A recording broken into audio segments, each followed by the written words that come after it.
warahmatullahi wabarakatuh. Alhamdulillah, pada kesempatan kali ini saya diberikan nikmat sehat, nikmat sempat oleh Allah SWT, sehingga saya bisa melakukan aktivitas seperti yang biasa dilakukan.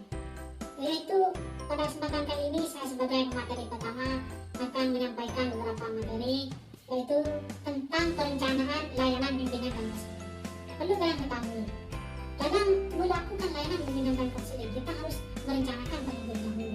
Agar kenapa? Agar kita ketika melakukan layanan bimbingan konseling tersebut, kita dapat mudah dan dapat mencapai sesuai tujuan yang kita tentukan.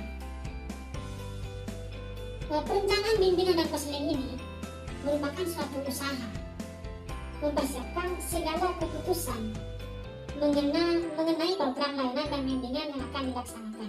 Jadi perencanaan bimbingan konseling ini adalah segala keputusan, di mana segala keputusan tersebut ini mengenai terhadap bimbingan yang akan dilaksanakan dengan tujuan agar dapat mencapai apa yang diharapkan dalam melakukan bimbingan tersebut, layanan bimbingan konseling tersebut. Kemudian di sini ada beberapa aspek dalam melakukan perencanaan layanan bimbingan. Perencanaan layanan bimbingan dan konseling. Di sini ada 8 aspek untuk melakukan bimbingan konseling, untuk melakukan perencanaan. Ini ada 8 aspek. Yang pertama yaitu analisis kebutuhan serta permasalahan siswa. Jadi kita harus menganalisis kebutuhan apa yang dibutuhkan oleh siswa di suatu lembaga tersebut. Kemudian yang kedua, penentuan tujuan. Kita harus menentukan tujuan terlebih dahulu agar kita lebih mudah dalam melakukan bimbingan konseling terhadap siswa yang ada di lembaga tersebut. Kemudian yang ketiga, analisis situasi kondisi sekolah. Kita menganalisis situasi dan kondisi yang ada di sekolah. Kita harus menyesuaikan seperti apa situasi dan kondisi yang ada di sekolah. Kemudian yang keempat, penentuan jenis-jenis kegiatan yang akan dilaksanakan. Jadi kemudian yang ketiga, analisis situasi kondisi sekolah. Kita menganalisis situasi dan kondisi yang ada di sekolah. Kita harus menyesuaikan seperti apa situasi dan kondisi yang ada di sekolah. Kemudian yang keempat, penentuan jenis-jenis kegiatan yang akan dilaksanakan. Jadi setelah kita menganalisis, kita menentukan jenis-jenis kegiatan yang sekiranya nanti dapat membantu siswa-siswa tersebut dapat terbimbing mengenai masalah-masalah apa yang menjadi permasalahan terhadap siswa tersebut. Kemudian yang kelima, mempersiapkan metode dan teknik yang akan digunakan. Jadi kita harus mempersiapkan metode apa yang kita akan lakukan, teknik apa yang akan kita lakukan agar siswa tersebut dapat teratasi apa masalah siswa tersebut. Kemudian yang keenam yaitu penetapan personil yang bertugas menjalankan kegiatan bimbingan tersebut. Jadi kita harus menetapkan siapa yang harus melakukan bimbingan terhadap misal ke kelas 1, kelas 2 dan 3 itu harus beda-beda orang, jangan satu orang karena itu sangat ribet. Kemudian yang ketujuh, penentuan fasilitas serta biaya yang akan digunakan. Jadi kita harus menentukan fasilitas apa yang sekiranya sesuai, yang sekiranya dapat dijangkau oleh mahasiswa dan penggunaannya juga mudah. Kemudian yang terakhir, perkiraan terhadap kesulitan atau hambatan kepadanya disertai dengan solusinya. Jadi kita harus memperkirakan apa yang menjadi kesulitan terhadap siswa tersebut dan kita harus bisa memberikan solusi terhadap siswa tersebut. Jadi seperti itu. Jadi dalam melakukan perencanaan layanan bimbingan dan konseling, kita harus memenuhi 8 aspek yang telah saya sampaikan tadi. Jadi juga bisa dilihat di PPT yang sudah tertera di slide tersebut. Baik, hanya itu yang dapat saya sampaikan. Wassalamualaikum warahmatullahi wabarakatuh.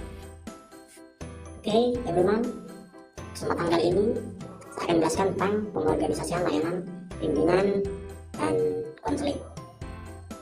Jadi adanya pengorganisasian program layanan bimbingan konseling ini guna lebih mempermudah layanan dan juga memberikan peran terhadap pengelola lembaga, pengelola sekolah dalam sebuah lembaga. Layanan bimbingan dan konseling di sekolah ini merupakan suatu kegiatan mengatur, menyusun, juga membagi kerangka struktural, tentu dengan melibatkan sumber daya manusia dalam organisasi bimbingan dan sekolah. Jadi dalam layanan bimbingan dan konseling ini ada berbagai personel sekolah yang masuk ke dalam kegiatan layanan bimbingan konseling serta tugasnya. Oke, guru BK, konselor. Jadi tugas dari konselor ini membantu memasyarakatkan kegiatan layanan bimbingan serta menyusun, melaksanakan, menilai dan melakukan tindak lanjut terhadap kegiatan program layanan bimbingan dan konseling ini. Staf administrasi. Jadi layanan bimbingan konselor ini, layanan bimbingan dan konseling ini ialah dalam ranah staf administrasi ada juga ini, ialah membantu guru BK dalam mempersiapkan seluruh kegiatan tentunya kegiatan bimbingan dan konseling, seperti mempersiapkan sarana dan prasarana yang diperlukan dalam kegiatan layanan bimbingan dan konseling. Di staf administrasi ini juga membantu guru BK untuk mempersiapkan segala hal yang berkaitan dengan layanan bimbingan dan konseling. Guru mata pelajaran. Jadi tugas dari guru mata pelajaran ini juga sama, yaitu membantu memasyarakatkan layanan bimbingan kepada siswa dengan cara melakukan kerjasama dengan guru BK. Beda ya antara guru mata pelajaran dengan guru BK. Bekerjasama dalam hal apa? Yaitu dalam hal mengidentifikasi siswa yang memerlukan bimbingan. Oke, itu ada juga wali kelas di sini. Wali kelas. Tugasnya yaitu membantu guru BK dalam melaksanakan tugasnya, serta juga memberikan kemudahan bagi siswa. Khusus kelas ya tugasnya. Untuk apa? Yaitu untuk mengikuti kegiatan layanan bimbingan, serta menginformasikan kepada guru mata pelajaran ketika ada siswa yang harus diberikan perhatian khusus. Jadi mungkin itu penjelasan dari saya. Oke, thank you very much to your attention. Assalamualaikum warahmatullahi wabarakatuh. Assalamualaikum warahmatullahi wabarakatuh. Di sini saya Nur Aziza selaku materi ketiga akan melanjutkan penjelasan mengenai manajemen layanan bimbingan dan konseling, di mana sebelumnya kan sudah dijelaskan oleh materi pertama dan kedua mengenai perencanaan dan pengorganisasian layanan bimbingan dan konseling. Nah, di sini saya selaku materi ketiga akan melanjutkan poin pembahasan yaitu mengenai pelaksanaan layanan bimbingan dan konseling. Di mana yang dimaksud dengan pelaksanaan layanan bimbingan dan konseling itu yaitu merupakan suatu tahap pengimplementasian dari apa yang sudah direncanakan dan dirumuskan sebelumnya mengenai program layanan bimbingan dan konseling tersebut. Seperti itu. Dengan tujuan apa? Dengan tujuan agar nantinya dapat mewujudkan tujuan yang telah ditetapkan dari perencanaan layanan bimbingan dan konseling tersebut. Seperti itu. Nah, selain itu, dengan adanya pelaksanaan tersebut, jika di sekolah itu ya, dimaksudkan agar dapat mengoptimalisasikan siswa dalam mengikuti proses pendidikan di sekolah. Dalam artian, dengan adanya layanan bimbingan dan konseling tersebut, dapat dijadikan suatu upaya lah dalam membentuk pribadi yang baik dalam setiap individu peserta didik. Seperti itu, sehingga nantinya akan dapat menciptakan suatu lulusan yang berkualitas seperti itu. Oleh karena itu, melihat pelaksanaan layanan bimbingan dan konseling ini sebagai suatu hal yang sangat penting untuk membentuk pribadi yang baik setiap individu peserta didik, maka dalam pelaksanaannya tersebut harus benar-benar perhatikan terhadap beberapa prinsip-prinsip yang ada. Adapun beberapa prinsip tersebut ialah yang pertama, pelayanan bimbingan dan konseling harus diarahkan agar dapat meningkatkan jiwa mandiri kepada konseli. Dalam artian, dalam pelaksanaannya tersebut harus benar-benar dilakukan secara matang, secara baik, diarahkan seperti itu agar nantinya dapat meningkatkan terhadap jiwa mandiri terhadap seorang konseli. Karena gini, jika melaksanakan layanan bimbingan konseling dilakukan semata-mata hanya dilakukan saja, tidak ada persiapan yang matang, tidak ada arahan yang baik, nantinya kan percuma kan, jika tidak dapat menciptakan suatu perubahan atau peningkatan. Peningkatan apa? Peningkatan terhadap jiwa mandiri dari seorang konseling seperti itu. Yang kedua, keputusan berdasarkan kemauan dan persetujuan dari konseling. Nah, maksudnya di sini, dalam pelaksanaan bimbingan dan konseling di sini, dalam suatu keputusan yang diambil oleh seorang konselor, itu semata-mata bukan kemauan dari seorang konselor tersendiri seperti itu. Akan tetapi, keputusan yang ada itu diambil atas kemauan dan persetujuan dari seorang konselor. Seperti itu. Yang ketiga, dilakukan oleh tenaga profesional. Maksudnya di sini, dalam pelaksanaan layanan bimbingan konseling tersebut harus benar-benar dilakukan oleh seseorang yang paham betul mengenai bimbingan dan konseling seperti itu. Mengingat terhadap seberapa pentingnya sih layanan bimbingan dan konseling tadi untuk menciptakan pribadi yang baik terhadap peserta didik. Nah, oleh karena itu, dalam pelaksanaannya itu benar-benar dilakukan oleh seorang yang ahli, seorang yang profesional mengenai layanan dan bimbingan konseling. Karena jika misalnya nanti dilakukan oleh seseorang yang tidak profesional, nantinya percuma, tidak dapat menuju terhadap apa yang akan dicapai, tujuan apa yang dicapai dari adanya kegiatan program layanan bimbingan konseling tersebut seperti itu, sehingga nantinya harus benar-benar dilakukan oleh tenaga yang profesional. Nomor 4 yaitu adanya kerjasama antara konselor, guru, dan orang tua peserta didik. Maksudnya di sini yaitu dalam pelaksanaan layanan bimbingan dan konseling antara konselor, guru, dan orang tua peserta didik harus memiliki dukungan yang penuh melalui kerjasama yang baik terhadap pelaksanaan layanan bimbingan dan konseling.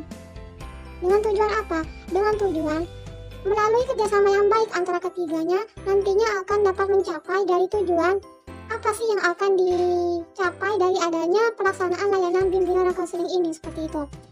Karena jika misalnya dari ketiganya ini hanya satu pihak saja yang mendukung penuh terhadap kegiatan layanan bimbingan dan konseling, maka nantinya layanan bimbingan dan konseling ini tidak akan berjalan dengan baik, atau bisa dikatakan tidak akan dapat mencapai terhadap tujuan apa yang ingin dicapai dari adanya layanan bimbingan dan konseling ini seperti itu. Misalnya hanya dari konselor saja yang maksimal dalam melakukan kegiatan layanan bimbingan dan konseling. Namun kan mengingat seorang siswa itu ketika di sekolah lebih banyak menghabiskan waktu di kelas, dan mereka tidak hanya dihadapkan oleh seorang konselor, namun dengan sepenuhnya lebih banyak kegiatan pembelajaran di kelas, mereka kan dihadapkan oleh seorang guru. Oleh karena itu, guru ini juga berperan penting dalam keberlangsungan pelaksanaan layanan bimbingan konseling seperti itu. Seperti tadi sudah dijelaskan bahwa tugas guru ini kan menjadi seorang jembatan dari keberlangsungan seorang siswa dalam mengikuti program layanan bimbingan konseling, dan juga mereka itu akan menjadi seorang yang melihatlah, mengidentifikasi dari masing-masing siswa yang sekiranya perlu mendapatkan program bimbingan dan konseling itu seperti itu. Nah, begitu pun dengan orang tua. Ketika sudah keluar dari lingkungan sekolah, mereka akan lebih banyak menghabiskan waktu bersama orang tua seperti itu. Oleh karena itu, ketika lepas di sekolah tanpa ada pengawasan dari konselor maupun guru, di rumah itu juga orang tua harus mendukung terhadap keberlangsungan pelaksanaan layanan bimbingan konseling ini. Melalui apa?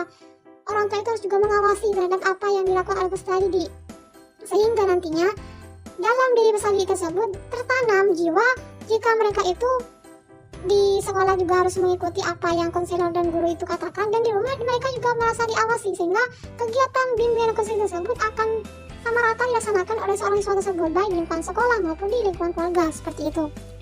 Dan yang kelima yaitu hendaknya dilakukan pengukuran serta penilaian di dalamnya. Nah, dalam pelaksanaan layanan bimbingan dan konseling ini tidak hanya semata-mata di dalamnya dilakukan pelaksanaan saja, melainkan dalam pelaksanaan tersebut harus disertai dengan pengukuran serta penilaian. Apa sih tujuan dari pengukuran dan penilaian ini?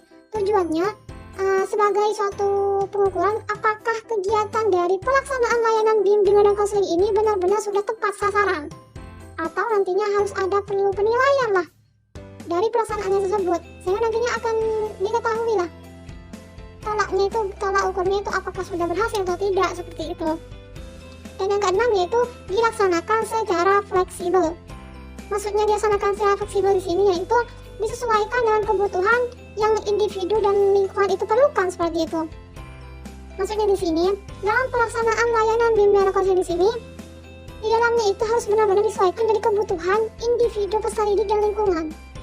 Jadi harus benar-benar mengidentifikasi apa sih yang diperlukan oleh individu peserta didik nantinya melalui kegiatan ini. Begitupun sebaliknya, apa yang dibutuhkan oleh lingkungan-lingkungan di sana, seperti itu. Sehingga nantinya melalui pengidentifikasian yang baik terhadap kebutuhan individu dan lingkungan dalam keberlangsungan pelaksanaan layanan bimbingan konseling tersebut, nantinya dapat fleksibel, seperti itu. Jadi tidak akan membuang-buang tenaga terhadap hal-hal yang dilakukan namun ternyata tidak dibutuhkan, seperti itu. Oleh karena itu harus benar-benar dilaksanakan sesuai dengan kebutuhan yang diperlukan oleh individu dan lingkungan di tempat yang memang benar-benar diperlukan suatu layanan bimbingan dan konseling tersebut, seperti itu. Baik, mungkin hanya itu saja yang bisa saya sampaikan. Kurang lebihnya saya mohon maaf.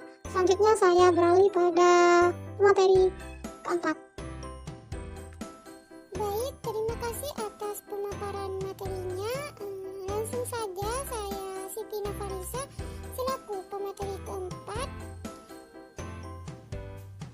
akan melanjutkan pemaparan dari pemateri pertama, kedua, dan ketiga, di mana yang sudah dijelaskan oleh para pemateri tentang perencanaan layanan bimbingan dan konseling, pengorganisasian layanan bimbingan dan konseling, dan pelaksanaan layanan bimbingan dan konseling. Di sini saya akan sedikit membahas tentang pengawasan layanan bimbingan dan konseling. Apa sih pengawasan layanan bimbingan dan konseling? Pengawasan layanan bimbingan dan konseling di sini merupakan suatu kegiatan menilai ketepatan dari pelaksanaan kegiatan layanan bimbingan dan konseling yang dilakukan. Maksudnya, pengawasan bimbingan dan konseling di sini memiliki peranan yang sangat penting dalam menunjang kualitas pelayanan bimbingan dan konseling di suatu sekolah atau lembaga. Sehingga pengawasan layanan bimbingan dan konseling di sini akan menjadi suatu kegiatan yang profesional dan bersifat rekonstruktif jika dilakukan secara benar. Sehingga dalam mengikuti ketentuan manajemen, pengawasan yang benar itu pengawasan bimbingan layanan konseling di sini memerlukan personel yang memiliki kompetensi di bidang pengawasan, seperti kepribadian, sosial, supervisi manajerial, supervisi akademik, evaluasi pendidikan, dan penelitian serta pengembangan.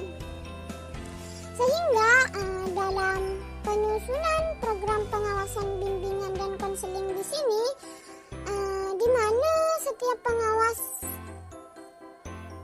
baik secara kelompok maupun secara perorangan wajib menyusun rencana program pengawasan, di mana dalam program pengawasan di sini terdiri 3 program. Yang pertama itu program pengawasan tahunan, dan yang kedua itu program pengawasan semester, dan yang ketiga yaitu rencana kepengawasan akademik.